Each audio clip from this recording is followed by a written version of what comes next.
Hello, it's Aloha. Manifesting Monday Maui Edition with my sister. And we're in a really beautiful place where there's lots of birds and flowing waters, and there's the ocean in the background. I don't know if you can see it. There's a guy with a blower. Hopefully he's not going to be spending a lot of time with us. So I want to talk to you today about some things people have said about Tonda and me. And they say, sure looks like you guys have a lot of fun. And you know what? We do. We do. We really do. We laugh a lot. And I want that for anyone and everyone that wants it for themselves. But you know what we had to do in order to get to this place of great joy was unpack a lot and peel off a lot of layers of things that weren't necessarily fun. You know, sometimes we pinch ourselves off on one end of the emotional scale, and then that ends up pinching us off on the other end of the emotional scale. Hi, Charla. It's so awesome to be in Maui. So in order to experience great joy and happiness and celebration, I think we have to be willing to feel those emotions that aren't so pleasant. And I think it's the rare adult that has had no trauma. I think it's the rare human being that's got to adulthood that doesn't have a backpack of unprocessed hurt or anger or grief or just the emotions that we were told not to feel as children. You know, that sounds like denial to me, because I can't imagine anybody gets through this life without trauma if they're willing to look at it. Absolutely. And I think sometimes when we've experienced a lot of trauma, little things can seem disproportionately painful. Say, for instance, somebody cuts you off in traffic and you lose your mind. It could be because you have a lot of unprocessed hurt and anger. It's like the straw that breaks the camel's back. Or if you see somebody in your life who's really behaving like a drama queen. Sometimes that can be legit. It doesn't feel like a choice. It feels very real and authentic to them because they have a lot of hurt that they haven't necessarily digested or processed. So it can be just that little bit more in the backpack or the straw on the camel's back that kind of just breaks you or weighs you down, or it seems disproportionate. It's like, dude, it wasn't that heavy.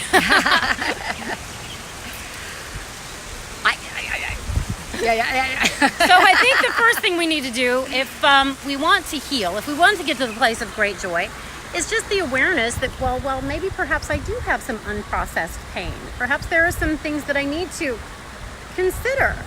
And I've mentioned this before. When I was in school and I was dealing with a lot of health challenges, my teachers said to me, we think you have a lot of unprocessed grief. And I said, but I don't know why, and I don't know what, and I don't know how to process it. And they said, well, again, the first step is awareness. And the second is simply giving yourself permission to feel whatever it is you feel. Without even attaching it to any particular situation. It doesn't need to be isolated. It's just allowing yourself to experience emotion. Absolutely. And and that can come up when we're watching movies. For years, I didn't cry during movies. Everybody around me is crying. And I thought, what are they, big babies?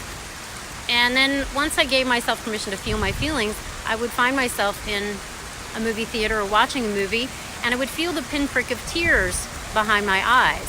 And my past habit and pattern would be to suppress them or swallow them. Brush them away or feel embarrassed or ashamed for experiencing them? Yes. But once I had this information, I thought, okay, I'm just going to let them come up. And as I did that, it felt like layers of grief started to peel away little by little by little. Just allowing myself the experience of my sadness, allowing myself the experience of my anger. And there's different ways of dealing with that as well. As an artist, I decided to do a bunch of really ugly art that was black and red. I had a picture of this skull that was carrying a Barbie doll off. My boyfriend said, that was inside you? No wonder you were in some pain. And I have to admit, I felt a lot better after creating that image and getting it out of me, giving it credence and credibility on paper. And again, it can look a lot of different ways. If we have anger we need to process, we can go get that blower from that guy and just gonna say, smack him in the head. Well, maybe that not might that. be the straw that breaks the camel's back. The camel's back. But I feel as we heal our unprocessed emotions, we tend to be more in our peace and equanimity, and even humor about things that used to bring up a lot of anger or pain or confusion or hurt. And my teachers would say, we know we've done a big piece of healing work when we can respond in peace or equanimity to things that used to bring up great emotion. Like I used to be a really angry driver, and now I can drive. I was a really angry human, but it would come out a lot during my driving. And so I would just yell at drivers. I would have monologues with the drivers. And now I feel like I'm pretty comfortable. I'm pretty able to just chill and enjoy the comfort of the seat of my vehicle. And I can listen to the music, enjoy the journey without getting so frustrated and angry. So my teachers would say, we know we're healed when we can be at peace. That's actually a very high vibration. But we can't do a spiritual bypass from great unprocessed anger and hurt to peace without peeling off the layers, kind of one step at a time, one bite at a time. And another thing you can do if you want support, say I guess I have some unhealed stuff because I'm feeling tears or some anger or whatever, really finding a good counselor or therapist or life coach to just simply hold space for you. Sometimes as we have someone just sit with us as we tell our stories, just to be in relationship with them, just to be able to be witnessed through our stories and our pain can sometimes provide incredible relief.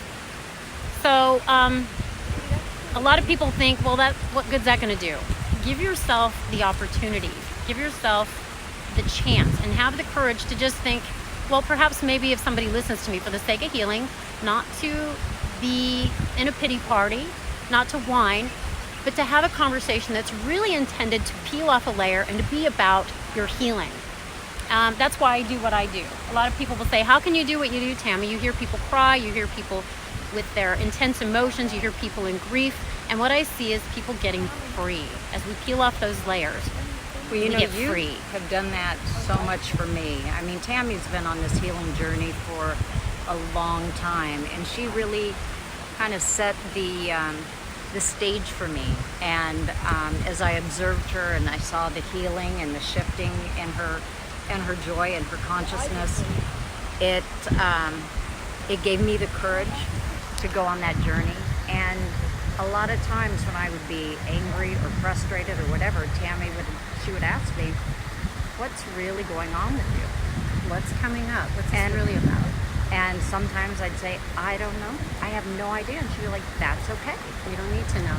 Just give yourself permission to feel it. Do you feel angry right now? What are you feeling right now? You know? And let the tears come up if they're present. Let them come up. It doesn't do us any good to try to squish them down. I like the saying Gary Zukav has, tears are the healing balm to the soul. And in the shack, William Paul Young said, let the healing waters flow. And he was the writer of the shack. I think it was God that said that. Let the healing waters flow.